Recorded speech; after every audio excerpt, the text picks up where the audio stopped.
नमस्कार साथियों, मैं डॉक्टर MP सिंह आप सभी का स्वागत करता हूं। साथियों, परिवार हमारे लिए बहुत महत्वपूर्ण क्यों होता है, इसके बारे में आपको जानना बहुत ज़रूरी है। परिवार हमारे लिए एक ढाल की तरह होता है। हमारा परिवार हमारे हर सुख दुख में साथ खड़ा होता है। परिवार किसी के बेचने पर बिकता नहीं, किसी के तोड़ने पर टूटता नहीं है। परिवार का मोल भाव नहीं किया जा सकता। साथियों, जब किसी बच्चे का जन्म होता है, परिवार में कितनी खुशी मनाई जाती है। बड़ी उमंगें होती हैं, बड़ी तरंगें होती हैं। हमने इस बच्चे को ये बनाना है, IAS बनाना है, IPS बनाना है, पायलट बनाना है, लेक्चर बनाना है, प्रोफेसर बनाना है, डॉक्टर बनाना है, और पूरा परिवार उसको बनाने में जुट जाता है। किसी भी कारण से यदि किसी व्यक्ति से कोई गलत बात हो जाती है या कोई गलत अनहोनी हो जाती है, तो परिवार उसकी रक्षा सुरक्षा के लिए जुट जाता है। साथियों, आपने देखा होगा कि जब किसी का पुलिस केस हो जाता है तो पूरा परिवार उसको पुलिस से बचाने में पूरी मेहनत करता है। जब भी कोई पंच पंचायत होती है और पंच पंचायत में जब किसी को सजा दी जाती है तो पूरा परिवार इधर उधर से सिफारिश में लगाता है और उसको बचा लेता है। जब किसी की कोर्ट कचहरी हो जाती है और कोई ऐसा जघन्य अपराध उसको लगा दिया जाता है, जैसे किसी की बहन बेटी का रेप, कहीं पर तस्करी या कहीं आर्म एक्ट में उसको फंसा दिया जाता है, तो पूरा परिवार उसको बचाने के लिए एड़ी और चोटी का जोड़ लगा देता है। साथियों, यदि परिवार नहीं होता तो कोई भी उसकी रक्षा सुरक्षा के लिए नहीं आता है। इसलिए साथियों, मैं निवेदन करता हूं कि परिवार को टूटने मत दीजिए। परिवार में जो चाचा चाची, दादा दादी, नाना नानी, भैया भतीजे, बहन भांजे, ये सब परिवार अपने अपने ही होते हैं। और अपनों का जब प्यार और दुलार होता है, कभी वो डांटते भी हैं, कभी वो फटकारते भी हैं, क्योंकि वास्तव में उनको प्यार होता है। जब बच्चा कोई गलती करता है तो हल्का सा माता पिता डांट देते हैं ताकि हमारे बच्चे के अंदर गलती ना हो। लेकिन दूसरा कोई डांटता है तो उससे परिवार वाले अड़ जाते हैं, दूसरे को उंगली भी नहीं लगाने देते, आप चाहे कुछ भी करें। साथियों, आज के युवक और युवतियां इस बात को नहीं समझ रहे हैं। परिवार टूटते जा रहे हैं, कहीं ना कहीं पर उनका भुगतान हमें करना पड़ रहा है। साथियों, एकल परिवार में बहुत विषमताएं आ रही हैं, बहुत बुराइयां आ रही हैं।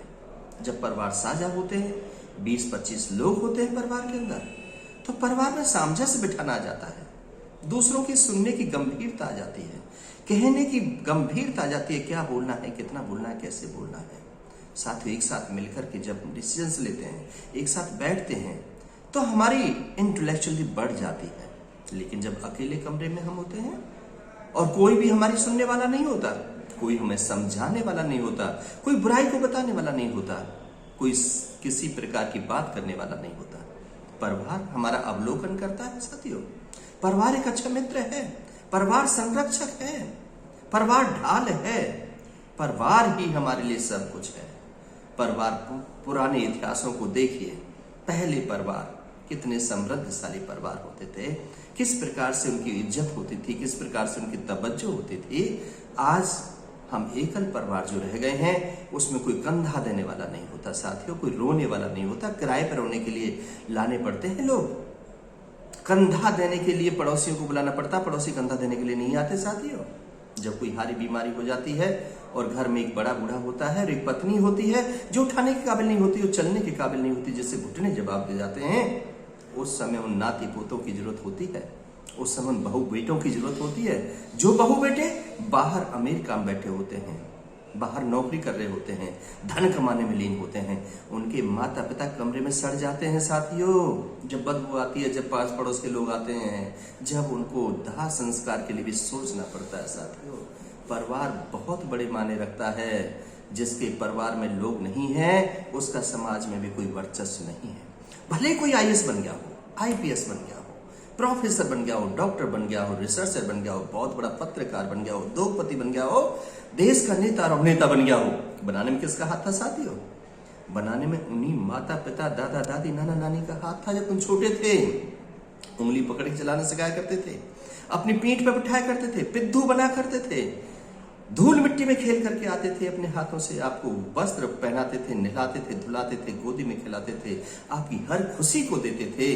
कभी भी आपसे वैमनस्य नहीं करते थे। कहीं आप लैट्रिन कर रहे हैं, पेशाब कर रहे हैं या कुछ और कर रहे हैं, उनको घृणा नहीं होती थी, नफरत नहीं होती थी, उसको भी वो बड़े प्यार से लेते थे।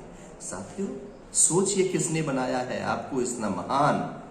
इस जो आज आप जिस पर गर्व कर रहे हैं वो बनाने वाले कोई और हैं आपको। आज सूटेड वूटेड हैं, बड़ी गाड़ियों में चलते हैं, बड़े मकानों में रहते हैं, बहुत सारे नौकर रखते हैं, लेकिन साथियों उनको कद्र करो जिन्होंने आपको इतना महान बनाया है। परिवारों को जोड़ो, परिवारों को तो टूटने मत दीजिए किसी भी कीमत पर, चाहे कुछ भी हो जाए। आपके भले काले छोटे किसी भी प्रकार के माता पिता हों, उनकी कद्र करो। बाहरी उससे कुछ नहीं होता साथियों। सफेद यदि किसी की त्वचा है, बहुत सुंदर है, इसका मतलब बहुत अच्छा नहीं है। वो माता पिता अच्छे हैं जिन्होंने आपके मतलब गर्भ से लेकर के और आज अंतिम दिन तक आपको इतना महान बना दिया।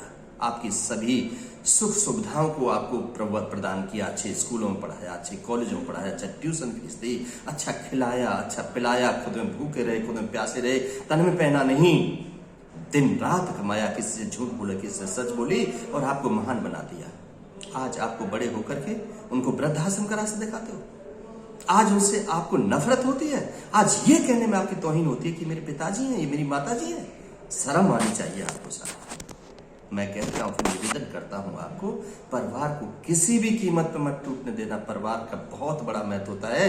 जिसका परिवार संगठित होता है उसकी चारों तरफ जय जयकार होती है, और जिसका परिवार टूट जाता है उसकी हार होती है। एग्जाम्पल रावण का आपके सामने है। विभीषण यदि टूटता नहीं तो कोई उसको मारने वाला नहीं था, कोई हराने वाला नहीं था। अपने ही लोगों ने भेद दे दिया, इसलिए उसकी हार हो गई। जिस परिवार में अपने टूट करके दूसरे परिवार में मिल जाते हैं वो परिवार टूट जाता है। कभी मत टूटने दीजिए। इन सब बातों के साथ आपका बहुत बहुत शुक्रिया, बहुत बहुत आभार। जय हिंद, जय भारत।